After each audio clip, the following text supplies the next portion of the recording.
morning sun shines on the gleaming hide of a muscular ranch horse. The aroma of bacon and coffee drifts from the wood cook stove at a cow camp. Silver spurs jingle as the men and women of the West get set for another day in the saddle. From the heart of Canada's finest ranching country, this is the Spirit of the West with rancher and horse trainer Hugh McLennan and his collection of music, poetry, and conversations with the folks who live and work with horses and cattle in the Spirit of the West. Well, take a deep seat and pull your hat down tight. We're going to be covering a lot of ground today. You'll hear about a famous Appaloosa stallion who lost his sight and still continued to do his job. I still moved cattle on him in the mountains after he went blind and ran up downhill. John Lyons will share memories of his great horse, Bright Zip. And Baxter Black has some insight into the similarities and the differences between animals and people. It is uncommon to find an animal that has an interest in Western art. On the Rangeland News, what's behind this 2-year hike in meat prices? Very high demand, and we've seen a lower supply. And our old pal from Oklahoma, Jay Snyder, has a much-loved classic in the cowboy poetry spotlight. When that last big steer is goaded down the chute and safely loaded, and the summer crew has ceased to hit the ball, when a feller starts a dragging to the home ranch with a wagon, when they finish shipping cattle in the fall. A stellar lineup of great music of the West, and we're going to start out with a legendary horseman, singer, songwriter, Rusty Richards, and then hear an amazing story from Rusty about a horse that was owned by the actor Bert Reynolds.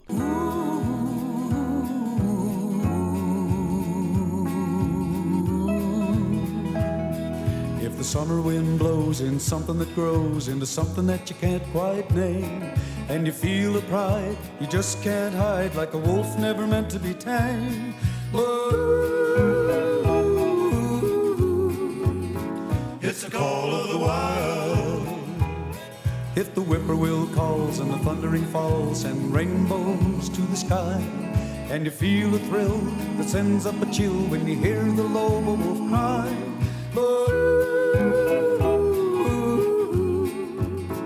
It's the call of the wild. When you feel the warm Santanas blowing, or see the crackling lightning break the sky. When you hear the raging rivers flowing, there's a love in the call of the wild that you can't deny.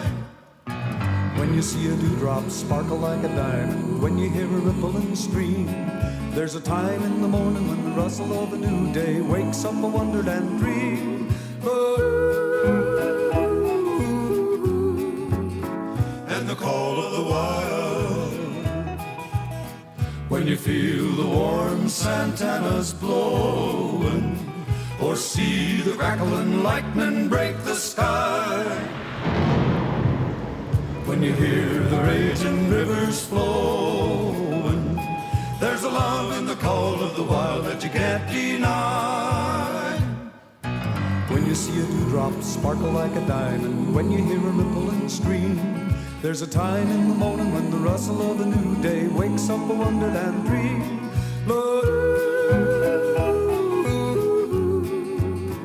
And the call of the wild, rippling, flowing, thundering, blowing, wonderland call of the wild.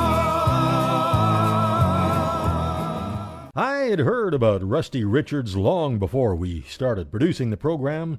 Being a lifelong fan of the Sons of the Pioneers, I knew he spent 20 years singing tenor with the group, and he came not from the world of professional musicians, but more from the working cowboy world, and he'd followed the rodeo circuit, worked as a Hollywood stuntman, and he was a fine horse trainer. I was visiting with Rusty in a hotel room in Tucson, Arizona, about 1994, when there was a knock at the door. And my wife Billy had found Rusty's good friend, the great singer and Western artist Bob Wagner, downstairs and brought him up, and part of that conversation found its way into the show. You got bruised around pretty good during your time, haven't you, Rusty? I just noticed in your left jaw again there. Tell Hugh about that. That was a horse that belonged to Bert Reynolds, and he was a stallion, an Arabian stallion, son of Ann Malik, a Spanish-bred horse. And I I really didn't know what to do with the horse. I know Bert liked him a lot, and I thought, well, it would please him if I high schooled him. So I taught him all these tricks. I had him where he would count and do the Spanish walk and walk on his hind legs, and he could walk on his knees and do all the little things like say yes and no, and he'd get down and roll over on command like a dog. You know, I could make him get down and turn over. And in walking him on his hind legs, he would lash real hard with his front legs to balance himself. And I was always watching that I didn't get struck, you know, or get underneath him too much and get hit. And I thought he had just lost his balance. I'm backing away from him and making him walk, and was coming down. Well, he'd made up his mind to bite me before he'd ever started down. Well, I hadn't even thought about that. I'm backing away from him, and he's lashing away, and I thought he might hit me. And he came right on through and made a lunge for my face, and he grabbed me by the face. You can imagine the guy with a big set of nippers just grabbing you by the face. That's what it felt like, you know. And you could stick your fingers in two big slots there and see my teeth.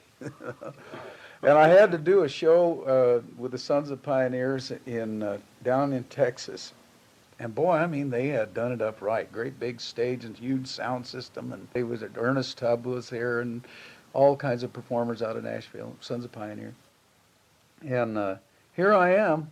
The doctor said that it was so ragged where I had been torn up. He said, try to sew that up. It'll just scar you up worse. And you've got an enormous blood supply there. So he cleaned it up and he used tannic acid. And of course, it just made this big, hard, bloody place on my face. And now I'm standing there, and Dale I thought surely Dale would tell the audience what happened to me, you know. And I walked out there and did my number and stepped back into line and kept singing Sons of Pioneers song, and nobody ever mentioned it. Well, coming up, a longtime rancher talks about a mare that wasn't really good looking, but sometimes did the job, and another song I know you'll like when the Spirit of the West continues right after this.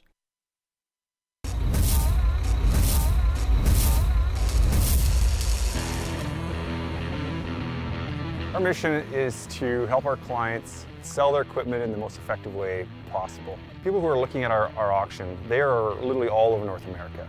Once we take somebody through a process from start to finish the first time, they get it. You know, it's very simple. It's more simple than they think. Welcome back to the Spirit of the West.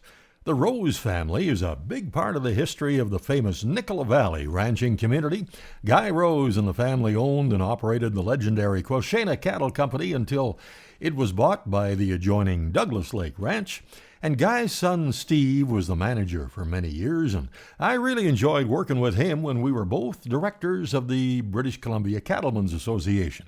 And sometimes after the business was done, Steve had time to share a story or two. Real good old mare of mine. She was so ugly we called her Plymouth.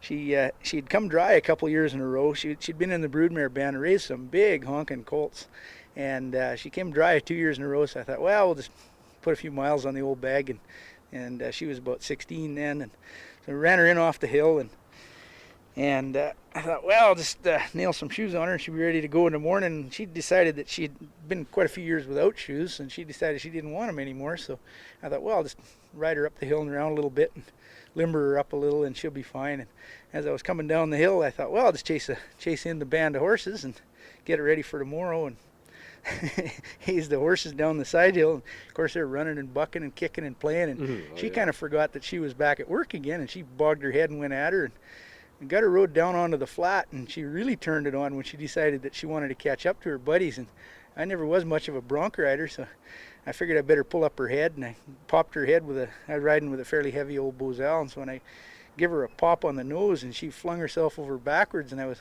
kind of laughing at her because I rolled out the side and laying on the ground laughing, and she jumped up again and went bogging away, and I was holding on to the tag end of my McCarty, and she hit the end of that and popped her nose again, and then she was mad, and she come back over top of me and put a pair of size 2s in the middle of my rib cage. I woke up and, and the old bag was standing there sniffing me, and I thought, well, you old cow, I'll get back on you. And I found out I couldn't get up very good, and ended up with a few broken ribs and a punctured lung and mashed up kidneys and whatnot, but I was kind of stacked up for just about a month.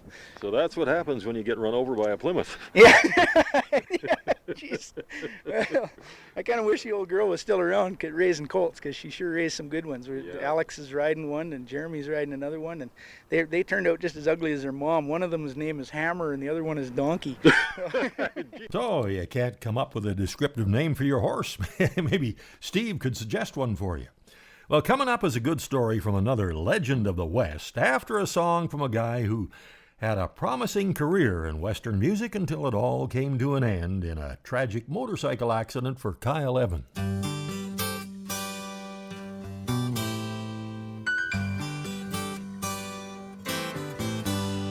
I tried my hand at city life, I guess that I was hoping I could find a better way of living that was laced with happiness and peace of mind. But the bright lights of the city only make this cowboy feel alone. And I found what I've been searching for was waiting all the time right here at home. I'm in heaven on a horse on the wide open prairies of Dakota, where life sings me a melody and my heart sings in harmony. My troubles never been so few before.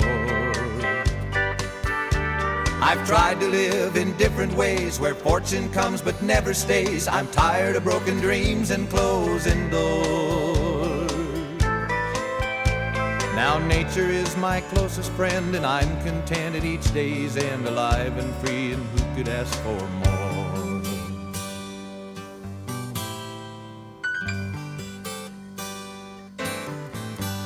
Now I rest here in the saddle in the shade of this old oak tree, with the cattle grazing peacefully on green summer grass above their knees. As the soft southern breezes gently blow my every care away from me, then I realize without a doubt that I'm exactly where I'm meant to be. I'm in heaven on a horse on the wide open prairies of Dakota, where life sings me a melody and my heart sings in harmony. My troubles never been so few before. I've tried to live in different ways where fortune comes but never stays. I'm tired of broken dreams and closing doors. Now nature is my closest friend, and I'm content at each day's end, alive and free, and who could ask for more? Now nature is my closest friend, and I'm content at each day's end, alive and free, and who could ask for more?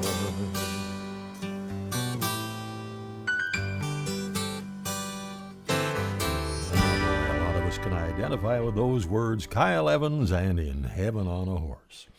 Well, Nada Hallett grew up on a ranch in southern Alberta, and she learned at a very young age how to ride a horse and handle a rifle.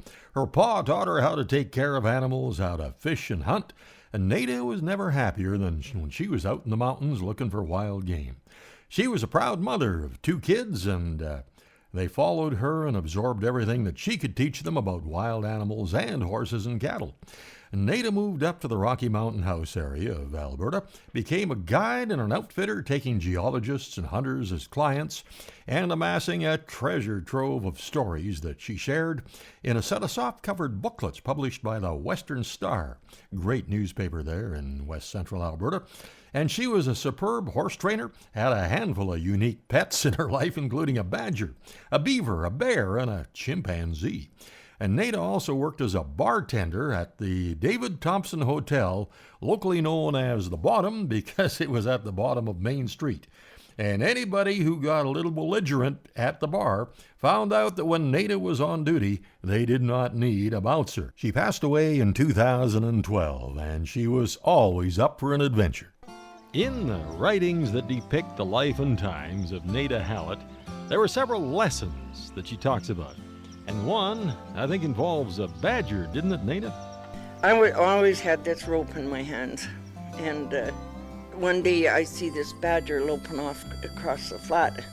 So I quick like a flash had my rope naturally, which was always in my hand, caught my old mare and threw the one end around her neck and threw on a noose around her nose and took after this badger and built a loop in the other end. And I roped this badger, and of course he just, as soon as he couldn't get away, he just run right at the old mare and it would heal her. And well, just bite her like now any you got place. your hands full. Oh, he just rope on one sometime. And she would, and I knew there was no way I could fall off this time because that badger surely would eat me alive. And I headed for the house and was screaming for my mother. And she come out and she says, "Oh no, what have you done now?" So you got one end of the rope around your horse's head, Yeah. the other end is tied to this badger, Yeah. and you're kind of in the middle. Oh, man. So there was she grabbed the camera to try and get, she said, "Nobody will believe you've done this." And because I was always in trouble of some type. And she took a picture of it, but then it was, how do you get the badger rope off the badger. Because every time I'd slow down, the badger would bite the horse.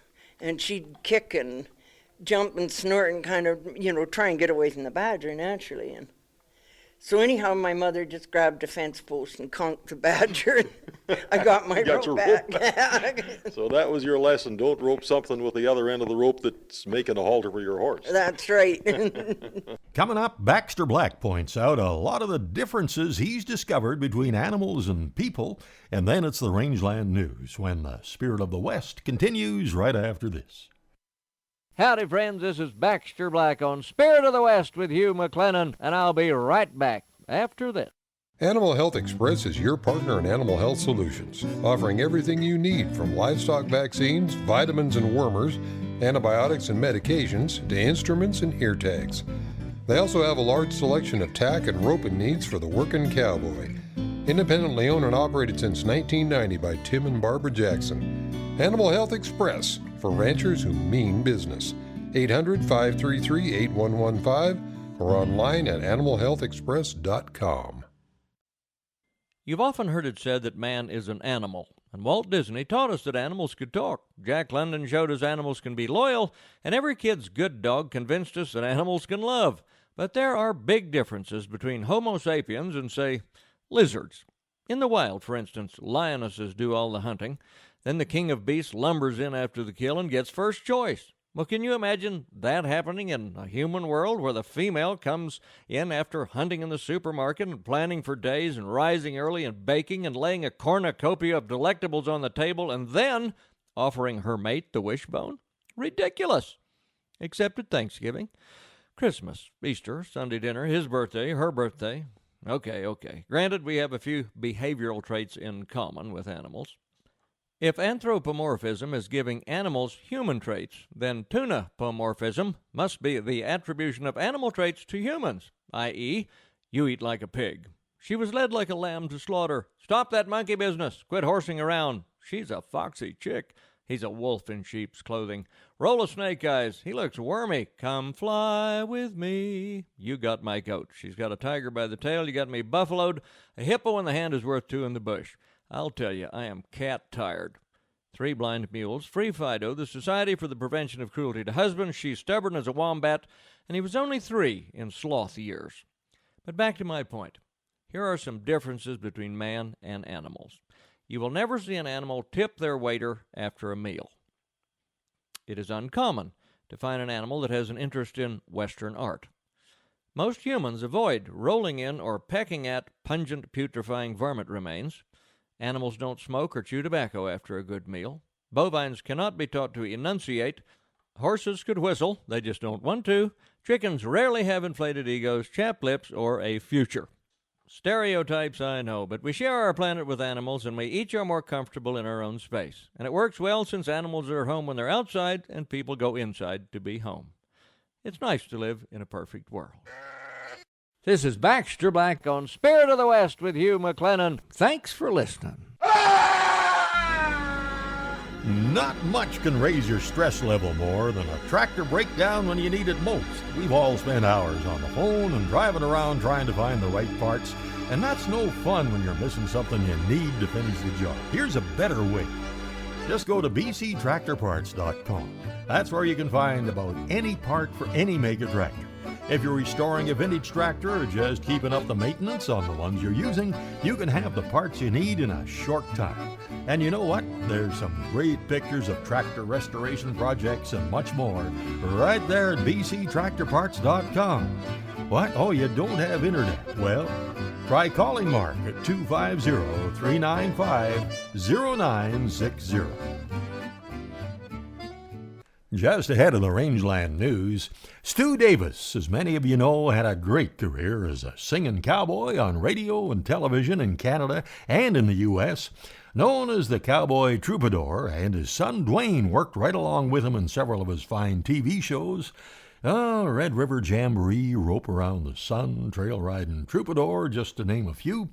And Dwayne's a fine musician himself, and pretty well retired from performing now, but I always like to drop this song of his in right around this time of year.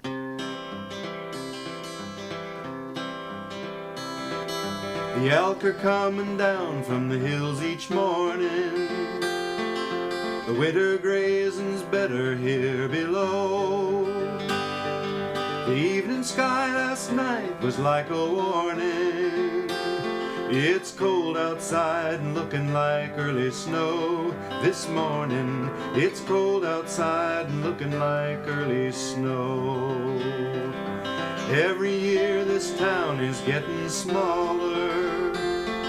The kids can hardly wait to up and go. And now they've closed the high school down forever. It's cold outside and looking like early snow. This morning, it's cold outside and looking like early snow. Clouds up over the mountains getting darker every day. As soon as the wind turns westerly, they're bound to head this way. There's been no rain all summer and all the grass is brown. The rodeo is over and the circus is leaving town. Another farming family left the valley. They left last night, nobody heard them go. They left the tractor standing in the hayfield. It's cold outside and looking like early snow. This morning, it's cold outside and looking like early snow. The elk are coming down from the hills each morning. The winter grazing's better here below. The evening sky last night was like a warning. It's cold outside and looking like early snow. This morning, it's cold outside and looking like early snow. It's cold outside and looking like early snow. This morning, it's cold outside and looking like early snow.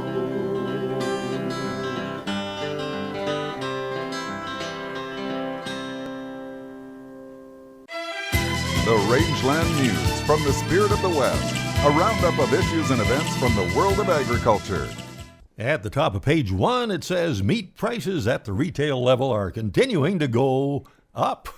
And you're well aware of that if you've been grocery shopping lately. And Gary Crawford's with an analyst who not only has the answers about why, but you'll find out something interesting about the analyst in this report. Prices at grocery store meat cases continue to rise rapidly. The latest consumer price index showing beef prices rising last month by 3 1/3%, putting prices over 17.5% higher than September a year ago. Pork averaging 12.5% more, poultry 6% higher. We asked USDA economist Carolyn Chelius what's behind this 2-year hike in meat prices? Very high demand, and we've seen a lower supply due to pandemic-related supply chain issues, one-off events like drought, cybersecurity attack. And she says it's possible we could see a multi-year price hike marathon. And speaking of that, this is the crowd at the finish line of this past weekend's Boston Marathon, which Carolyn Chelius ran and finished. It was a 9-year-long goal, so I'm pretty happy I was able to do that. It would take me 9 years to run 26 miles. I like that. I have to remember that one. No, it's no joke. Gary Crawford reporting for the U.S. Department of Agriculture. The summer prairie drought has caused a big hay shortage, and scammers have taken advantage of vulnerable people and communities. And across various RCMP jurisdictions this year, groups have scammed victims out of about $64,000, according to the RCMP in a press release last week. With a lot of cases potentially not being reported, the figure could even be higher. And a lot of the scams have happened with online hay sales. The sellers place listings on buy and sell platforms on Facebook or Marketplace. They ask for an immediate payment before the buyer receives the hay. And in some cases, buyers have transferred as much as $5,000 to a seller and never did get the hay and lost all contact with the sellers.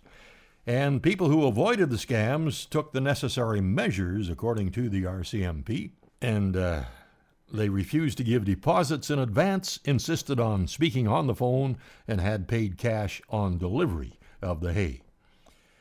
And along with that, the Canadian Federation of Agriculture has announced that Farm Credit Canada and the Ontario Federation of Agriculture have both made substantial contributions to the Hay West 2021 initiative to help cover shipping costs to send hay to drought-stricken ranches and farmers in the prairie provinces.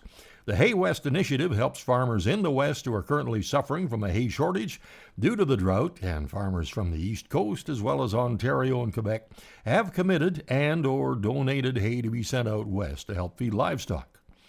And the OFA has contributed $50,000 to the initiative, while the FCC has added about $25,000, and they have agreed to provide an additional $25,000 if the Canadian Federation of Agriculture is able to secure an additional $25,000 from another source. And all proceeds from the donations go directly to paying the shipping costs for moving hay across Canada and the logistical support required to do that. The Iowa chapter of the Sierra Club is suing the Iowa Department of Natural Resources over Supreme Beef's plan to build an 11,600 head feedlot in Clayton County in northeast Iowa. The feedlot's plan estimated at 35.4 million gallons of manure annually, but the Sierra Club's lawsuit alleges Supreme Beef underestimated the amount of nitrogen and phosphorus that will be produced and applied to 45 farm fields. Specifically, the Sierra Club is concerned that runoff from the feedlot and spreading manure on farms would jeopardize Bloody Run Creek, which is a nearby cold-water trout stream.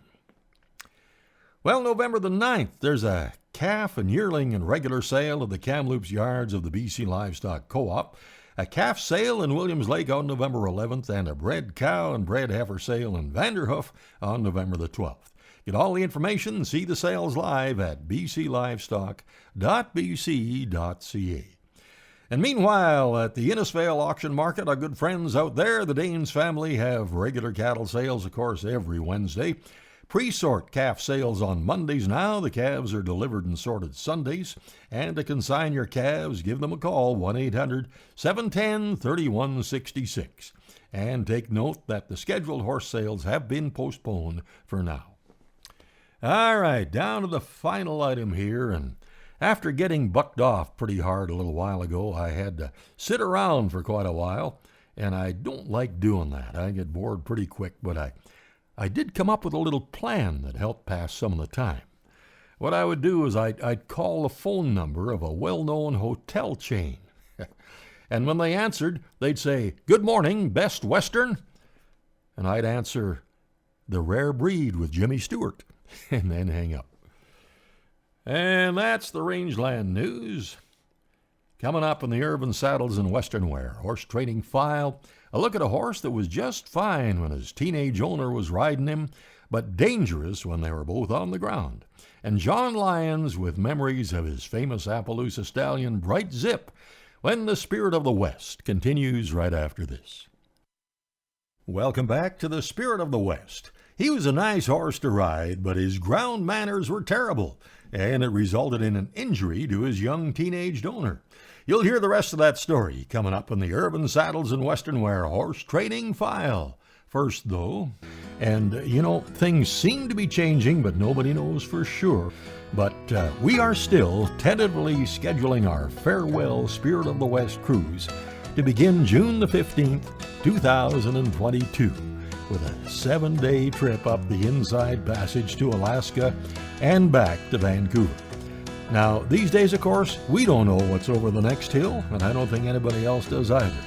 But our longtime cruise directors, Jim and Karen, have all the information on how you can tentatively book your spot for this potential great trip.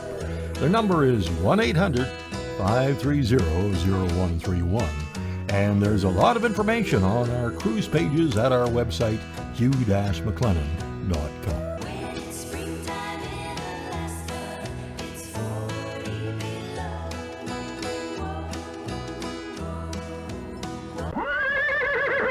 Now it's time for the Horse Training File, brought to you by Irvine Tack and Western Wear, Canada's largest Western store. This fall, saddle up for Irvine Tack and Western Wear. Something for cowboys, cowgirls, and city folks too. It's Western Wear with a welcome twist. Jeans, belts, shirts, hoodies, jackets, hats, gloves, and over in Irvine's Boot Ranch, sizes and styles for everyone. We're talking over 110,000 square feet of selection. Exit 305 off Highway 2 by Crossfield, or shop online at irvins.ca. Canada's largest Western store. Here's a situation that's not really uncommon. A teenage girl who rides well. A well-bred, mature horse that's had lots of riding and even done some gymkhana work. The horse is pretty expensive, but the family decides to buy him, and for the first few months, everything seems pretty good. Then, about 4 months later, out of the blue, it seems, the young owner has led the horse through a gate into a pasture, slipped the halter off as the horse whirls away and kicks the young person right in the stomach. This really hurts in a couple of ways. Physically, of course, but the pain of disappointment is even worse. Why did he do that? I've treated him so well, fed him, brushed him, taken care of him. Why? Well, this didn't just happen out of the blue. It was developing for a while. There were some subtle warning signs that weren't recognized. The horse was getting a little pushy on the ground. He was starting to invade the owner's personal space. When she wanted to catch him to ride, he would often try to avoid being caught. However, when he knew that she was only going to take him to a turnout area, he would nearly stick his head in the halter. Was he a bad, dangerous horse? Not really. He was just perceiving the situation the way horses do. He was able to move up in the pecking order slowly until he felt he could become the dominant part of the duo. By letting him drop his head and eat grass while she was leading him or riding him whenever he wanted, by letting him move and fidget around while she groomed or saddled him, by letting him push his shoulder into her space, she was losing her position as the leader. The good news is that with proper timing and technique on the ground, this is usually not hard to fix. First and foremost, you must be able to yield your horse's hindquarters away from you on the ground and from his back. You must be able to control his head, neck, and shoulders and rib cage from the ground. He must back willingly, with pressure from the halter on the ground. When your body position is right, he'll recognize your leadership, and volumes have been written about this, but in many cases, it's not a bad horse. It's just a mixed communication. And for Irvine Saddles and Western Wear, that's the Horse Training File. Boy, when it's chore time, Lucky and Cody are hanging their heads over the fence rail, saying, hey, it's time for our Hoffman's ration. They get that every day, and it keeps them looking good and feeling good. You can find out what's in it and how well it works at hoffmanshorseproducts.com. The way the Canada Revenue Agency deals with ranchers and farmers has changed a lot in the last few years, and the financial decisions we make today can have a long-lasting impact on our bottom line far into the future. It really helps to have a trusted professional who really understands your situation to guide you with all your accounting requirements and your tax preparation. Having an accountant who knows the difference between a Hereford and a heifer, what a slick and backgrounding are, and that Alfalfa and Timothy are not just names from a storybook, really helps. Kathy McMillan of PMT Chartered Professional Accountants understands the intricacies of specialized programs like Agri-Stability and Agri-Invest. She understands the demands on your time and can help you spend more time doing your job and less time dealing with endless piles of paperwork. See pmtaccountants.com or call toll-free 877-383-8081. And just before the story of the famous Bright Zip, John Lyon's Appaloosa stallion, here's Tim Huss.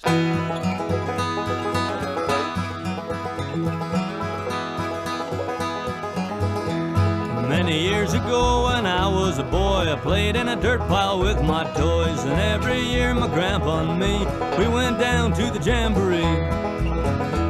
See the tractors lined up one by one, shiny in the light of the morning sun. The people, they come from miles around, see the tractors plow the ground. And Grandpa won the first prize, wouldn't you know it, Dangerous Dave's tractor show. Heave high, chug-a-lug sound, spin the flywheel round and round, piston banging in the old machine, fuel tank full of kerosene. She's an antique souvenir, smells like a John and runs like a deer.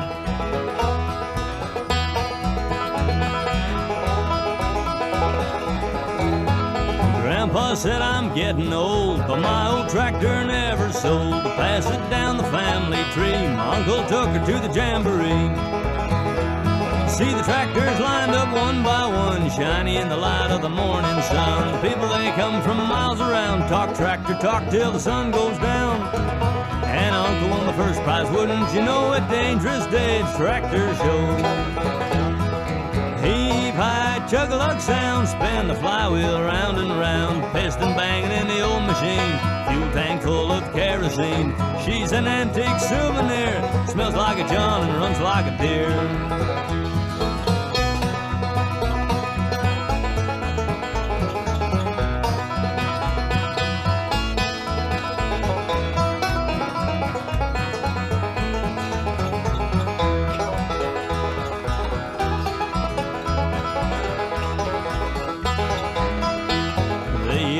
Past and I am grown, I got children of my own. Take my wife, my family, and we head on down to the jamboree.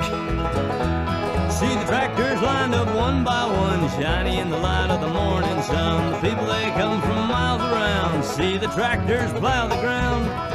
And I won the first prize, wouldn't you know it, Dangerous Dave's tractor show. Heave high, chug-a-lug sound, spin the flywheel round and round, piston banging in the old machine, fuel tank full of kerosene.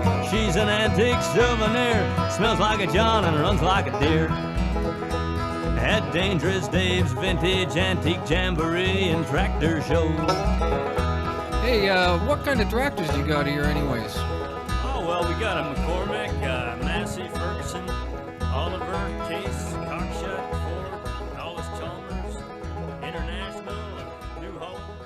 yeah, but do you have any articulated units? Yeah, maybe 4 to 8 ends that Mark McMillan is continually rebuilding. Anyway, over the years, you know, there have been all kinds of horses that have become heroes. Champion, Trigger, Silver, Jonathan Fields, Hal, and Quincy, and one of the most notable was Bright Zip. He belonged to John Lyons, the well-known clinician and horse trainer from Colorado. Zip appeared in all kinds of videos and demos around North America, poster boy for horse products, and was John's main using horse at the ranch. And Zip lost his sight near the end of his career. But that's when he became even more amazing, as John told me in this interview from his ranch. Some of the amazing times to me was to watch him even after he went blind, and the courage that he had, that he would still run full speed. I still snubbed up horses with him after he went blind. He would still spin and do all the things that he did before, prior to going blind. He would do them blind, and the coordination. I mean, I still moved cattle on him in the mountains after he went blind, and ran up and down hills, and for him to be able to feel his way over uneven terrain, and then, you know, in front of an audience where I remember one time there was in Madison, Wisconsin, I think there was maybe 8,000 people in the audience, and the speakers are coming from everywhere, and I would call him, and he would still run to me. Back in history's pages, there's a story we all know, how the white man fought the Indian, so the story goes. Have you heard about the horse the Indians say sweat blood, war horse of the Nez Perce, the Appaloosa stud? Appaloosa, Appaloosa, with your head held high. Appaloosa, Appaloosa, the proudest horse a man could ever ride. He could outrun any other horse in distance or in speed. When the chase began, the Appaloosa always took the lead. The cavalry could never catch Chief Joseph and his band. The Nez Perce had the fastest, toughest horses in the land. Appaloosa, Appaloosa, with your head held high. Appaloosa, Appaloosa, the proudest horse a man could ever ride.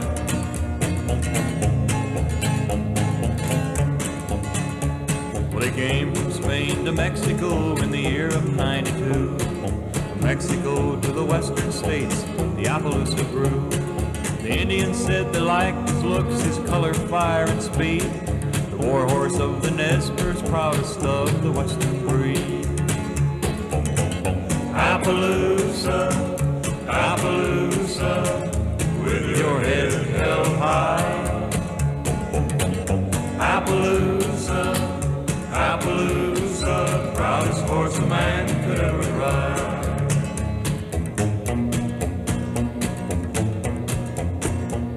General Howard gave the order when the war was done to kill the spotted horses, each and every one. Joseph's brother led 6,000 to the riverbed. Across the raging river, 3,000 there were dead. Appaloosa, Appaloosa, with your head held high. Appaloosa, Appaloosa, proudest horse a man could ever ride. Appaloosa, Appaloosa, with your head held high. Appaloosa, Appaloosa, proudest horse a man could ever ride. Proudest horse a That was Bobby Wayne, and he wrote and performed that song in the Disney movie called Run, Appaloosa Run, I think from about 1960. Coming up, our classic Western song and the Cowboy Poetry Spotlight when the Spirit of the West continues right after this. Welcome back to the Spirit of the West. This is our classic Western song segment, and back in 1948, when Roy Rogers and Trigger were at their peak making those wonderful Western movies with the Sons of the Pioneers, The Gay Ranchero was the title of one release, and it had at that time some pretty high-tech items in the plot line. The King of the Cowboys and Trigger were helping to foil a plot to sabotage an airline and the equipment and the people that were trying to hijack it. Now, Roy is a lawman, and they get to the bottom of the shenanigans, and I just watched a clip of where this song came from in the movie. I figured it would probably be the Sons of the Pioneers riding along, singing the song, the beautiful western sky and cattle around, but actually, they're all doing maintenance work on the airplane as they sing. And it's actually quite good. As the song ends, Hugh Farr rides up on a big stout horse, hands his rope to Bob Nolan, and Bob slips the loop around a big stump and hands the rope back to Hugh, and after 2 or 3 false starts, he's able to get his horse to drag that stump away from the plane. And this is the song they were singing when all this was going on.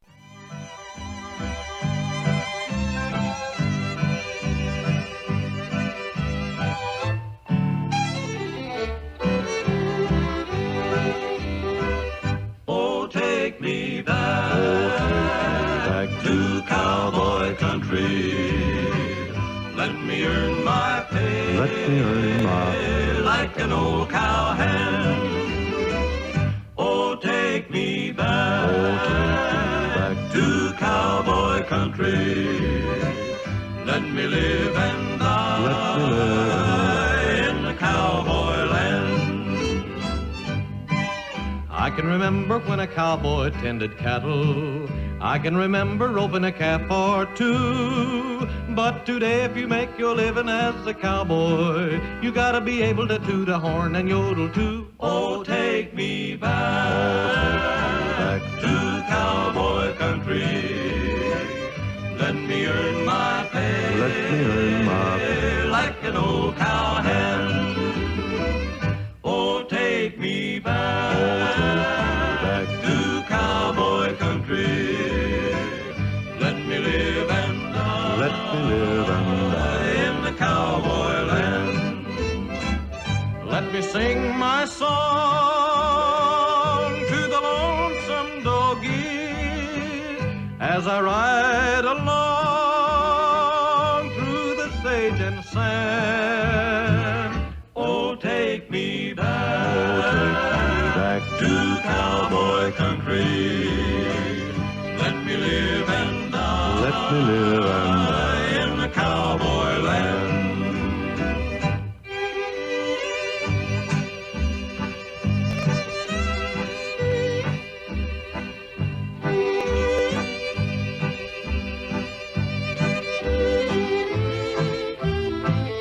Oh, take me back to cowboy country. Let me live and die. Let me live and die in the cowboy land. Let me live and die. Let me live and die in a cowboy country. And that one, of course, written by founding member of the Sons of the Pioneers, Tim Spencer. And the Sons of the Pioneers are back on the road again. Check their website to see where their tour is taking them. And those guys are so happy to be back on stage. Now it's time for this Bruce Kiskaddon classic in the Cowboy Poetry Spotlight, recited here by Jay Snyder, When They've Finished Shipping Cattle in the Fall. Though you're not exactly blue, yet you don't feel like you do in the winter or the long, hot summer days. Your feelings in the weather, they just seem to sort of go together, and you're quiet in the dreamy autumn haze. When that last big steer is goaded down the chute and safely loaded, and the summer crew has ceased to hit the ball, when a feller starts a dragging to the home ranch with a wagon, when they finish shipping cattle in the fall. Only 2 men left a standing on the job for winter branding, and your partner, he's a loafing by your side. And his brand new saddle creaking, why, neither one of you speaking, and you feel it's gonna be a silent ride. But you savvy one another, why, you know him like a brother. He's friendly, just a little quiet, that's all. And he's thinking while he's dragging to the home ranch with a wagon, when you finish shipping cattle in the fall. And the saddle horse is stringing at a easy walk of swinging, and behind that old chuck wagon moving slow. They're weary, gant, and jaded from the mud and brush they waded, but they settled down to business long ago. Not a horse is feeling sporty, why, not a horse is acting snorty. In the spring, the brutes is full of buck and ball. Now they're gentle as they're dragging to the home ranch with a wagon when they finish shipping cattle in the fall. And the old cook, he leads the retreat, perched up there on his wagon seat. He's got his old hat pulled way down forward on his head. He used to make that old team hustle, now he just barely moves a muscle. and a feller might imagine that he's dead. Except he's old cob pipe a-smoking as he lets his team go a-poking, hitting all the humps and hollers in the road. No, Cookie, he ain't been drinking, he's just sitting up there thinking about the places and the people that he's knowed. You see the dust a-trailing, two little clouds go sailing, a big mirage like lakes and timbers tall, and it's lonesome when you're dragging to the home ranch with a wagon when they finish shipping cattle in the fall. And when you make your camp that night, though the fires are burning bright, don't nobody seem to have a lot to say. In the spring you sang and hollered, now you just get your supper swallowed and you crawl into your blanket right away. And you see the stars are shining up in that soft blue lining. You sniff the frosty night air clear and cool. And you hear your night horse shifting and your memory goes to drifting back to that little village where you used to go to school. With its narrow gravel streets and the kids you used to meet. And the common where you used to play baseball. Now you're far away a-dragging to the home ranch with a wagon when they finish shipping cattle in the fall. And your schoolboy sweetheart too, with her eyes of honest blue, why, she's the best performer in the hometown talent show. Well, you was nothing but a kid, but you liked her, sure you did. Lord, that was over 30 years ago. And your memory starts to roam from old Mexico to Nome, the Rio Grande and the Powder River. The things you seen and done, why, some of them was lots of fun. And other things, they just make you want to shiver. Like that boy by the name of Reed, he was killed in a stampede. He's way up north, you helped to dig his grave. And your old friend Jim the boss, he got tangled with a hoss and the fellers couldn't reach in time to save. Well, you was there when Ed got his, and the boy that killed him is still in prison. Lucky George, he's rich and living high. Poor old Tom, he come off the worst. He got his leg broken, he died of thirst. Lord, but that must be an awful way to die. And those winters at the ranches and the old-time country dances, why, everybody there was sociable and gay. You used to lead 'em down the middle just to prance into the fiddle. You never thought of going home till the break of day. And there ain't much chance of sleeping when those memories come a-creeping. Sometimes you think you hear the voices call when a feller starts a-dragging to the home ranch with a wagon when they finished shipping cattle in the fall.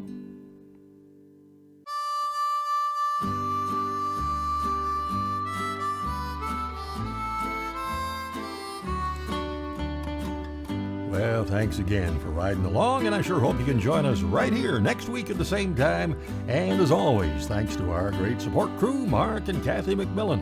And be sure to check out the latest issue of Canadian Cowboy Country Magazine. You can subscribe online at cowboycountrymagazine.com.